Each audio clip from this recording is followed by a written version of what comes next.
So recently, a reader emailed me citing a few examples of people who abruptly changed their lives. They started exercising, they built better habits, studied hard, and got good grades, moved up in their careers, basically turning themselves into successful people seemingly overnight. And he wanted to try to understand why this happens and ask how someone might attempt a similar transformation. Now, I've witnessed this kind of personality change in others several times before, so I think the phenomenon that he's discussing is real. A number of friends I know suddenly became much more motivated, conscientious, organized, and ambitious, often translating into better life outcomes for themselves. It's also something I've personally experienced. So when I was around 15, I changed my diet, I started waking up early, I exercised regularly, I started reading lots of books and trying various ways to be more productive. And while the transition took place over a couple of years rather than a singular moment, it still was a fairly abrupt directional change in my personality, and that's sort of culminated in who I am today. So, assuming for a second that my introspective self-report and these anecdotal observations are accurate, I think the reader's question is important and merits further discussion. Why do people sometimes abruptly become better versions of themselves? Perhaps more importantly, why does it so often seem to fail? Discovering self-actualization. So, for lack of a better term, I call this kind of transformation discovering self-actualization. Now, that sounds kind of vague, but it's the best way I can describe the experience. And if you're allergic to self-help jargon, perhaps another way of describing it might be becoming an adult or getting your act together. In my case, I think the changes were triggered by a fundamental restructuring of my belief system. Namely, I began to believe that there was considerably more room for autonomy in making decisions over my life, and that if I chose wisely, those decisions could make a big difference in where my life ended up. Now, for me, wanting to start my own business was also a significant trigger. Something about the intrinsic appeal of being my own boss and having complete financial independence, combined with the inherent difficulty in actually succeeding at that goal, acted as a catalyst. I've known quite a few people who have discovered self-actualization in the context of a professional ambition. For other people, the trigger was something more concrete. They read a particular book that changed their worldview, so Getting Things Done or 7 Habits of Highly Effective People were common ones for many people. They encountered a new to them religion or philosophy or spirituality practice, so mindfulness meditation seems to be another common trigger for people.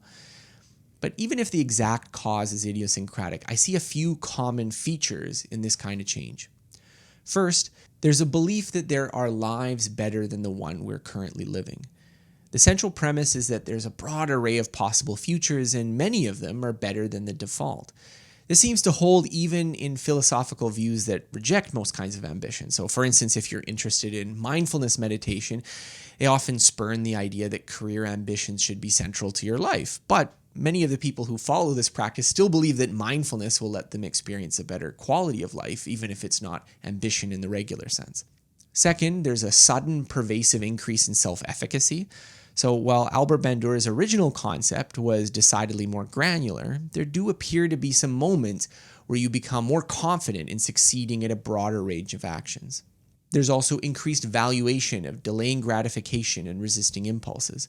The willingness to work hard, do things that make you feel uncomfortable, and resist your immediate habits and impulses is also at work. Over a relatively short period, someone who might have struggled with sticking to an exercise program is suddenly taking on dozens of high-effort challenges. Finally, there's often an overzealous application of these changes.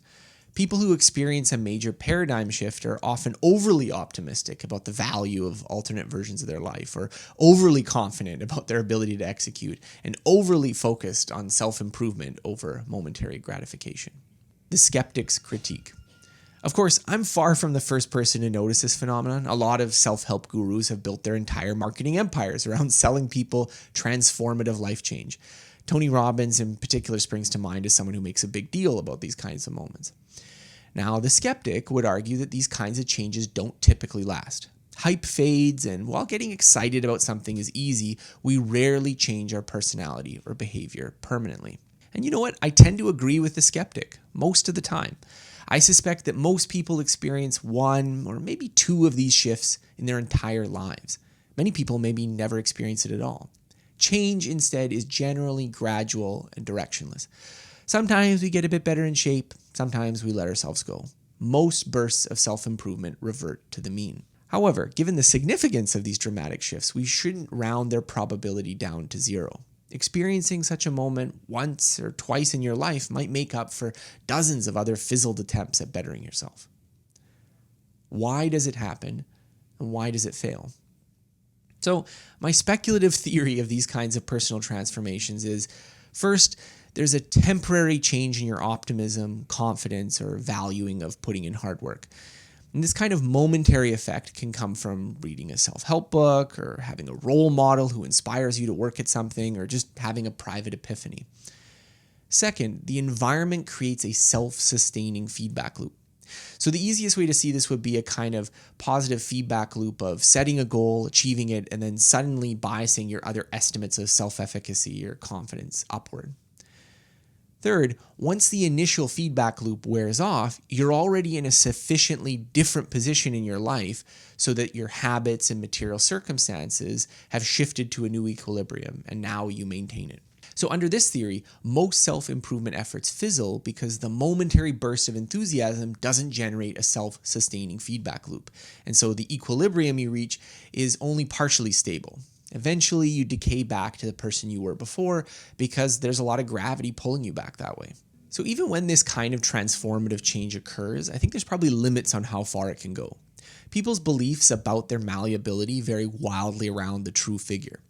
Some people suddenly become incredibly optimistic about their ability to become popular, successful, smart, enlightened, or what have you, as well as the converse, where people adopt a really fixed and rigid view of themselves and believe change is impossible.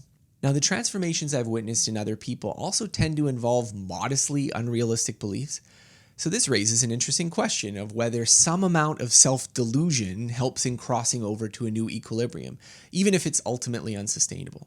Were that true, though much maligned by skeptics, a small break from reality may actually be key. A true, sober assessment of one's possibilities may not be enough to encourage the transitory change in your beliefs to shift over to that new equilibrium.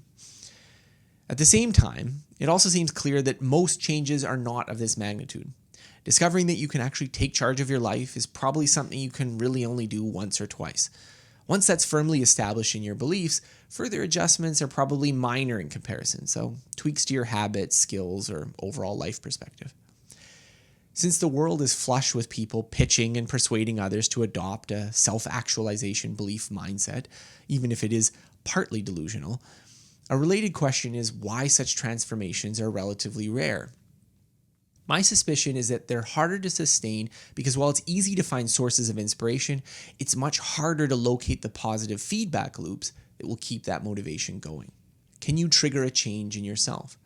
So given that many of us would like to have sudden positive shifts in the direction of our lives, is there anything we can do to facilitate this kind of transition? Well, here I'm not really sure. While I've witnessed it many times, the change itself is almost always a byproduct of something else rather than the person actively seeking it out. However, I do think there are a few generic ingredients that make such a change more likely. First, success with self-set ambitions. Self-efficacy seems to be a crucial motivational component here. It's not enough to know that building a business, learning a language, or getting in shape is possible. You have to believe you could do it. While achieving one thing doesn't necessarily translate to across-the-board motivation, having more success is likely to encourage increased self-efficacy. Second, reading a lot of books with inspiring but credible messages. So if modest self-delusion plays a role in initiating these transitions, the temporary boost you get from reading motivational material might increase your chances of hitting on an inflection point. But inspiration also fails if you don't believe it. Hence, finding optimistic sources that seem credible to you is important, and it's more important than just picking the cheesiest self-help title on the bookshelf and hoping it'll change your life. Third, finding challenging, worthwhile goals. At least in my own case, I felt like the desire to start a business was a catalyst. The combination of an attractive goal and knowing that I wouldn't succeed unless I worked really hard seemed vital. Finally, just more randomness. A final catalyst is having experiences that take you outside of your comfort zone. The idea here is that greater variability in your day-to-day experience increases the likelihood of just stumbling upon a positive feedback loop that alters the course of your life.